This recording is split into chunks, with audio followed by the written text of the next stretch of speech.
Okay, so let's get into this. We're doing a deep dive into Antoine de Saint-Exupéry's The Little Prince.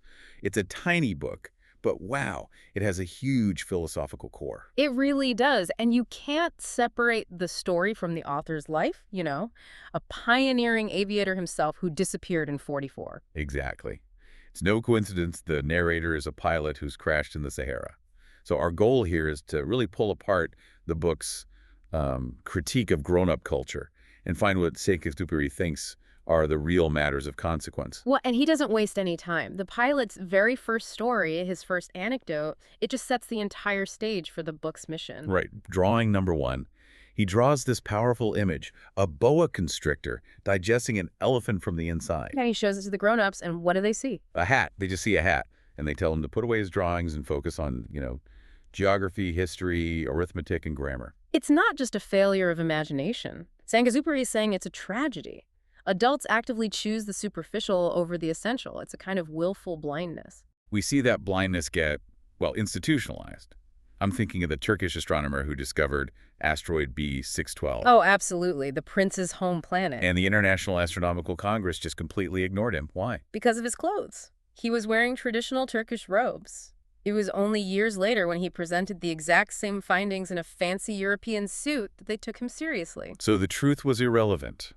The appearance was everything. And that's the perception failure the little prince sees everywhere on his journey. His tour of those little planets is basically a catalog of adult absurdity. Like the king, the one who thinks he has absolute authority but can only command people to do things they were already going to do. Right, or the businessman. He's maybe the most unsettling example. He is. What's his core flaw? He thinks he's dealing with matters of consequence because he's counting over 500 million stars to, own them? Right. And the prince just cuts right through it. He asks, but what use are you to the stars? It's ownership without any responsibility, which is just meaningless. Okay, but then you have the lamplighter. He's just as repetitive lighting and putting out his lamp every single minute because his planet spins too fast. Yeah. Why does he earn the prince's respect? Because unlike the businessman who serves only himself, the lamplighter is faithful, his work is beautiful, the absurdity is wrapped in this deep sense of duty.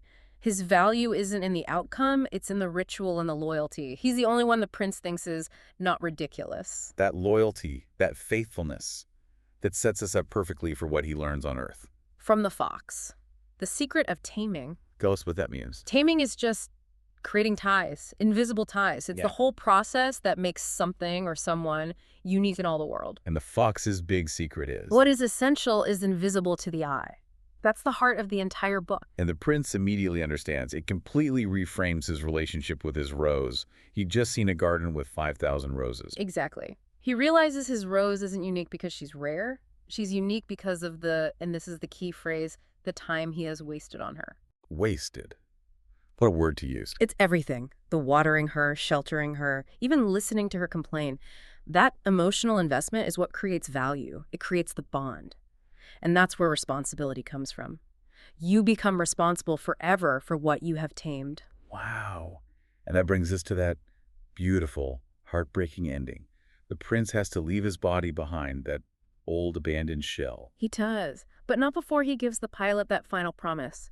He says the stars won't be silent anymore. There'll be like 500 million little bells because you'll know your friend is laughing on one of them. It's just devastatingly beautiful. And yet 6 years later, the narrator is still wearing.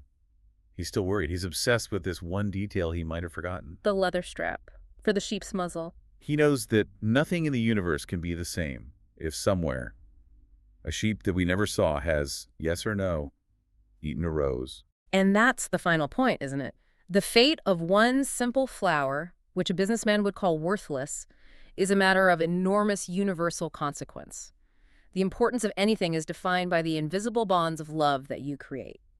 So if the whole universe can change based on whether a single sheep ate a single rose, the question we want to leave you with is this: what time have you wasted recently that created something truly essential?